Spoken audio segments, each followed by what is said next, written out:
recovery nutrition. It's not about complicated formulas. It's not about perfection. It's about setting yourself up so that you feel good, energized, and focused for all of the days of dancing ahead of you. I'm Rachel Fine, registered dietitian nutritionist and founder of To The Point Nutrition. A dancer's performance is a direct result of hard work and motivation. So where does food fit into this? There's a lot of myths and a ton of antiquated ideals, and I'm here to dispel those.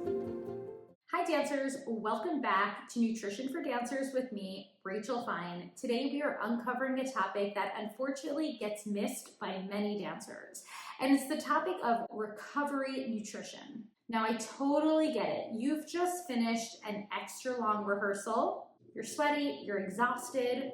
Maybe you've got homework to do once you get home. You're headed home late, and all you want to do is crash. But here's the thing. What you do in the hour after intense dancing directly impacts how your body's going to recover. It'll even impact how sore you feel tomorrow and how much energy you have to get you through your next class. This was absolutely something that I had to learn about the hard way.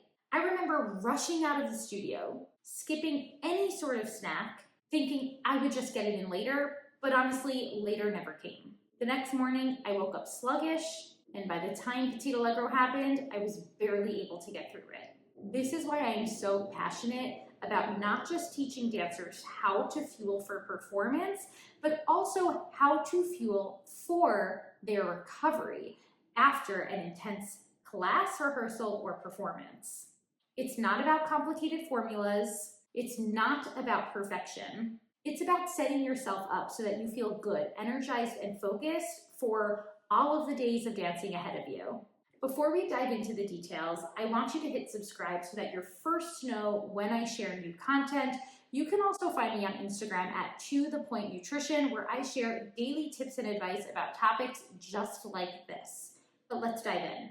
Why does recovery nutrition even matter? When you finish a dance class or a rehearsal, your muscles are depleted. Your glycogen, that's your muscle's stored carbohydrate, is low. Your dancing also created micro tears in your muscles. Totally normal. That's actually how we build strength. But here's where things get tricky. If you don't refuel, your muscles stay depleted. Recovery slows. You're likely to notice lingering soreness, low energy, and maybe even brain fog. And this isn't just about how you feel tomorrow, although that's a big part of it. Consistently underfueling post-training, it can lead to muscle breakdown, and over time, it can really wear on your endurance and your focus. I remember times when I'd head straight from class to my next commitment, whether it was teaching or it was academic coursework. I didn't think much about food. I'd get home hours later only to realize that I was famished, but too tired to even make myself a full meal. Eventually, I hit this moment of, I just need to eat anything and everything. It was a very mindless experience, and at the end of the day, it did not support me as a dancer. Recovery nutrition is about breaking that cycle. It's about giving your body what it needs to feel strong, recover fully, and support your dancing for the long term. I like to break recovery nutrition into three main parts. We can think of this like the 3 R's. Refuel, rebuild, rehydrate. First, refuel with carbohydrates. Carbs are a non-negotiable. They are your body's preferred energy source, and when you dance, you deplete those glycogen stores, so you need to replete them with consistent carbohydrate intake throughout your meals and snacks throughout your day. This could be as simple as a banana or a granola bar right after class. It doesn't need to be fancy, but it needs to happen. Ideally, it's happening within the 30 to 60 minutes after that intense bout of dancing. When I started packing recovery snacks for myself, sometimes even just a banana with pretzels, I noticed a huge difference in my energy for the next class. I didn't hit extreme hunger later on, and I had more energy to get me through a longer period the next day. Overall, my recovery just felt smoother, and I want you to experience that too. The second R, rebuild with protein. Protein is what your body uses to repair those micro tears in your muscles. After dancing, your body is primed hormonally to absorb the nutrients like carbohydrates and protein more efficiently. Now, while I don't want you obsessing over the numbers, I will say that a meal or a snack that incorporates anywhere between like 15 to 20 grams of protein in it within that recovery window after you're dancing will be super beneficial. Yogurt, eggs, a turkey sandwich, maybe it's 2 cheese sticks paired with fruit. All of these can be helpful examples. The third R, rehydrate. Rehydration is often overlooked. Even mild dehydration can leave you feeling drained and headachy, or you just feel off. Now, water is great, but it's not the full picture. We can also rehydrate with smoothies, milk. Chocolate milk, by the way, is a great one. Electrolyte drinks can be helpful, especially during the summer when you're dancing in hotter and more humid environments. Sometimes I like to throw together a smoothie with milk, frozen berries, and nut butter. Helps me check the boxes for all 3 of those R's in one go. What about timing and portion strategies with your recovery nutrition plan? The timing window isn't meant to stress you out, but within 30 to 60 minutes after stopping intense movement, your muscles are ready to absorb fuel. If you wait much longer, recovery can still happen, it just might not be as efficient, or you might end up just getting lost in the busyness of your day and fully forgetting that recovery meal or snack.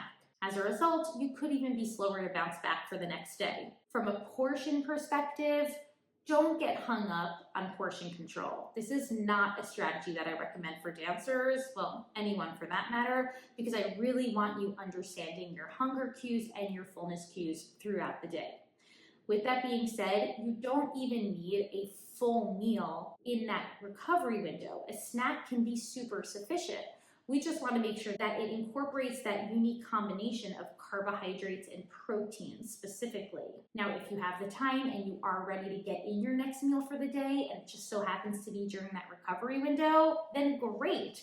But don't feel that it's a necessity. Sometimes a snack is not just sufficient, but also the most practical and accessible option. Think about combinations, something like a banana paired with yogurt, peanut butter toast and jelly, chocolate milk paired with a turkey sandwich, a smoothie with added oats, milk, fruit, and nut butter. Just examples. I always say, if you're headed back to back, if you've got another commitment after dancing, then make it something that's packable and portable. Cheese with crackers, trail mix are also great options. Now let's think about how we can build full recovery meals after having that recovery snack. So understand that recovery doesn't just stop at that post-dance snack that you had. Your next meal should continue to support you. Here's an example of what that might look like. Let's say you finish rehearsal at 4 p.m. and you have your banana and your yogurt as a snack. Then by 7 p.m., you sit down for dinner. Maybe you have some steak or chicken paired with sweet potatoes and rice, a side of roasted veggies drizzled with olive oil. This is just one example of countless balanced meals that incorporate all the different macronutrients within a variety of different foods to help you to support muscle rebuilding and energy replenishment. Then the next morning, maybe you start your day with overnight oats. It's all a continued pattern of consistent fueling. If you've got an extra long day with multiple classes, your post-training snack and your next meal both become recovery checkpoints. I have to shout this from the rooftops. Consistency here is key. You're building momentum for your next day of dancing. But let's do some troubleshooting because I know the reality.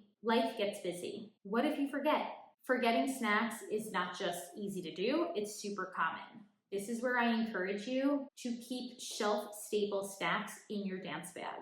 Trail mix, granola bars, nut butter packs, and pretzels are just examples. What if you have no appetite after class? Super common for hunger cues to go diminished after intense dancing. This also poses a major obstacle for a lot of dancers who need to eat more in their day to support not just their training efforts, but maybe their growth needs. Try liquid options like smoothies or pre-packed shakes. Chocolate milk is another helpful choice. Oftentimes, these liquid calories are easy to tolerate, especially when you don't have the appetite. What if you're plant-based?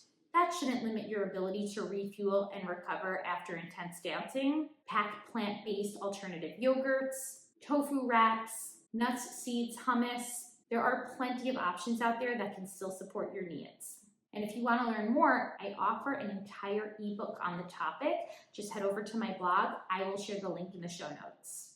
All right, dancers, so let's bring it home. Recovery nutrition is not optional. It is part of your training. Refuel with carbohydrates, rebuild with protein, and rehydrate with various fluids throughout your day. Try to aim for doing this within the 30 to 60 minutes after intense dancing, but don't get too hung up on the time. Most importantly is that you are keeping up with consistent meals and snacks throughout your day, every day. That might mean packing those emergency, shelf-stable options and keeping them in your dance bag for easy access. I promise you, you will notice that your stamina improves, soreness declines, you bounce back quicker, and you stay more consistent in your training. This and more can be accessed on my blog. I dive deeper into it within the post, and I'll share all of that in the show notes. Don't forget to hit subscribe so that you know when I share my newest content. You can also find me on Instagram, where I post daily tips and advice on topics just like this to support not just your performance goals, but also that post-dancing recovery. Like I said earlier, it's a topic that often gets missed by a lot of dancers, and it's one that we really need to start prioritizing. Until next time, I'll talk to you soon.